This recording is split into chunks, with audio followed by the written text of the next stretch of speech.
Assalamualaikum warahmatullahi wabarakatuh. Selamat malam Sobat Sande Kala Story. Malam ini admin akan menceritakan tentang karomah Syekh Saridin atau Syekh Jangkung.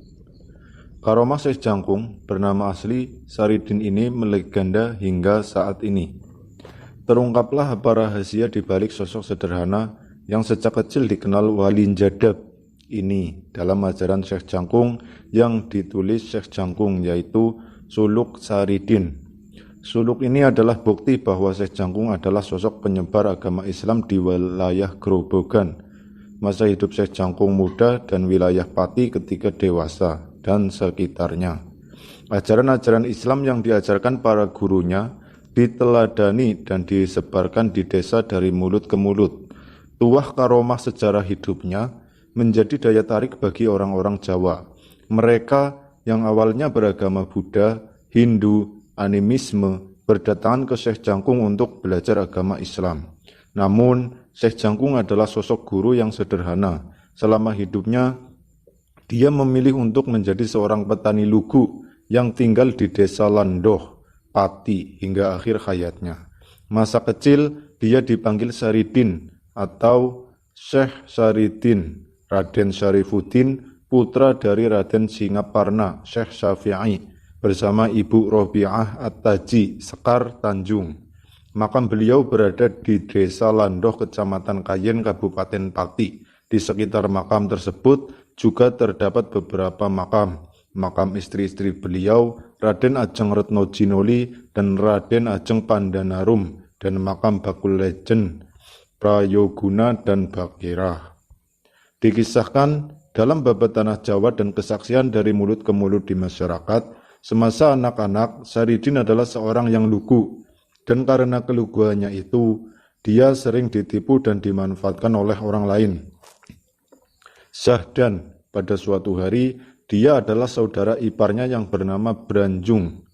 Diberi oleh orang tuanya warisan satu pohon durian yang banyak buahnya. Kesepakatan terjadi. Saridin memperoleh jatah duren yang jatuh pada malam hari, dan Branjung mendapat jatah duren yang jatuh di siang hari. Tapi sesungguhnya itu kesepakatan itu hanyalah akal-akalan Branjung. Saat malam tiba, Branjung menyamar sebagai harimau dengan tujuan menakut-nakuti Saridin, mendekati pohon duren yang saat itu ditunggu Saridin. Alih-alih berlari, Saridin yang saat itu membawa batang pohon tebu memukul sampai mati harimau yang datang padanya. Padahal harimau itu tidak lain adalah Branjung. Berita kematian Branjung dengan cepat menyebar ke seantero Pati. Saridinlah yang membunuh Branjung. Saridin pun diadili dan dihukum setimpal oleh pengadilan di Pati, yaitu penjara. Saridin menjalani masa hukuman tersebut dengan sabar. Keluar dari penjara, setelah menjalani hukuman, Saridin mulai mencari ilmu dengan nyantri di pondok di Kudus yang saat itu diasuh oleh Sunan Kudus. Hubungan santri kiai antara Saridin dan Sunan Kudus menghasilkan hubungan yang unik. Sunan Kudus mengakui bahwa Saridin adalah santri yang penuh karomah karena memiliki ilmu kun fayakun, ilmu sabdo dadi, apa yang diucapkan langsung terkabul. Dikisahkan percakapan yang melegenda antara keduanya. Sunan Kudus, apakah setiap air harus ada ikannya, Din? Saridin, ada guru. Mendengar jawaban dari Saridin, Sunan Kudus terheran-heran dan mengutus santri lain untuk mengambil pohon kelapa untuk membuktikan jawaban Saridin. Begitu kelapa dipecah, terjadilah keajaiban. Di dalam batok kelapa itu ada ikannya sungguhan. Sunan Kudus diam-diam kagum dengan karomah Saridin. Kejadian lain terkait karomah Saridin pada suatu ketika, di pondok Sunan Kudus ada kerja bakti mengisi bak mandi. Para santri bahu-membahu mengisinya dengan ember. Saridin yang berniat membantu harus kecewa karena ember sudah habis dipakai santri lain. Para santri pun mengolok-olok Saridin agar membantu mengisi bak mandi. Namun, menggunakan keranjang dari bambu yang jelas tidak mungkin bisa dipakai untuk menampung air. Saridin yang lugu pun mengambil keranjang dan secepat kilat digunakannya keranjang itu untuk mengisi bak mandi. Sekali keranjang bambu dimasukkan air sumur dan diguyurkan ke bak mandi, tiba-tiba bak mandi langsung terisi penuh. Semua santri terheran-heran, takjub dengan kejadian di luar akal ini. Banyak karomah dari Saridin membuat Sunan Kudus memutuskan untuk mengusir santri ini dari pondoknya. Saridin orang yang suka pamer di pondok ini untuk belajar agama Islam, bukan pamer kesaktian, kata Sunan Kudus kepada santri-santrinya. Mungkin tujuan itu bermaksud untuk mendidik Saridin agar tidak mengeluarkan kesaktiannya.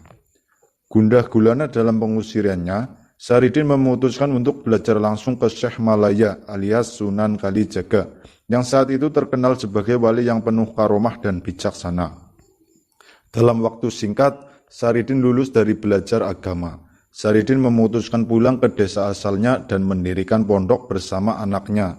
Sebelum pulang, Saridin diberi nasihat dan wejangan kepada Saridin agar pandai-pandai menyimpan karomahnya. "Ger anakku Saridin, kamu saya berikan gelar Syekh Jangkung, yang artinya doa agar kamu bisa jangkung lan jampangi kaum sekitar tempat tinggalmu kelak. Semua karomahmu terjadi atas izin Allah Subhanahu wa Ta'ala. Dan simpanlah baik-baik karomahmu untuk berdakwah. Jangan pernah sombong dan mempertunjukkan karomahmu bila tidak perlu." Itulah kata-kata dari Sunan Kalijaga. "Baik Bapak Guru sejatiku," kata Saridin. Singkat cerita, Saridin pun pulang ke kampung halamannya di Pati, melintasi hutan roban yang saat itu sangat ditakuti karena kerajaan siluman. Banyak korban dari masyarakat yang hilang di hutan karena menjadi makanan siluman-siluman di hutan besar yang angker ini. Dalam waktu singkat, Saridin berhasil mengalahkan Raja Siluman dan membuat masyarakat di sekitar hutan aman dan bisa membangun rumah-rumah di sana. Atas jasanya ini, Raja Mataram saat itu menghadiahi Saridin dengan menikahi Retno Jinoli, kakak dari Sultan Agung. Pasangan Saridin Retno Jinoli ini akhirnya memiliki keturunan sang anak yang dinamakan Momok. Sedangkan Retno Jinoli dipanggil dengan panggilan kesayangannya Mbokne Momok. Dikisahkan Saridin dan sang anak lelakinya, Momok, membangun pondok pesantren di desa Lando, desa terakhir sampai Saridin wafat. Untuk menghidupi pondok, mereka babat alas dan membuat sawah serta menjadi petani untuk memudahkan pekerjaan. Saridin memiliki kerbau untuk membajak sawah. Suatu hari, karena kelelahan dipakai untuk membajak sawah, maka kerbau ini mati. Saridin pun datang dan meniup kepala kerbau. Ajaibnya, kerbau itu bangun dan hidup kembali. Kerbau itu disebut kerbau Lando, karena berasal dari kerbau desa Lando. Kerbau yang didoakan Saridin agar hidup kembali ini memang istimewa, karena setelah kerbau ini benar-benar mati karena usia tua, bila seorang memiliki jimat berupa sisa kulit dan tulang belulangnya, maka seorang itu bisa kebal terhadap semua jenis senjata. Hingga saat ini, sisa bangkai kerbau Landung itu masih disimpan di museum sederhana di area makam Syekh Jangkung atau Syekh Saridin. Di akhir hayatnya, Syekh Jangkung atau Syekh Saridin berpesan agar kelak kalau dirinya wafat, maka kerbau Landoh itu juga harus disembelih. Para santri dan keluarganya benar-benar melaksanakan pesan ini. Ketika Syekh Jangkung wafat, daging kerbau Landoh dibagi-bagikan ke warga sekitar pondok. Hingga saat ini, kebiasaan membagi-bagikan daging kerbau itu masih dilestarikan masyarakat Pati bagian selatan, khususnya Desa Kayen, Sukolilo, Gabus, dan Winong. Demikian sedikit riwayat hidup Syekh Jangkung dan akhirnya kita sampailah di ujung cerita. Semoga cerita ini membawa pelajaran yang bermanfaat bagi kita semua. Terima kasih, kurang lebihnya kami mohon maaf. Semoga kita semua mendapat barokah dari Syekh Jangkung ini. Bismillahirrahmanirrahim. Ila hadrati Syekh Jangkung Syekh Saridin. Al-Fatihah.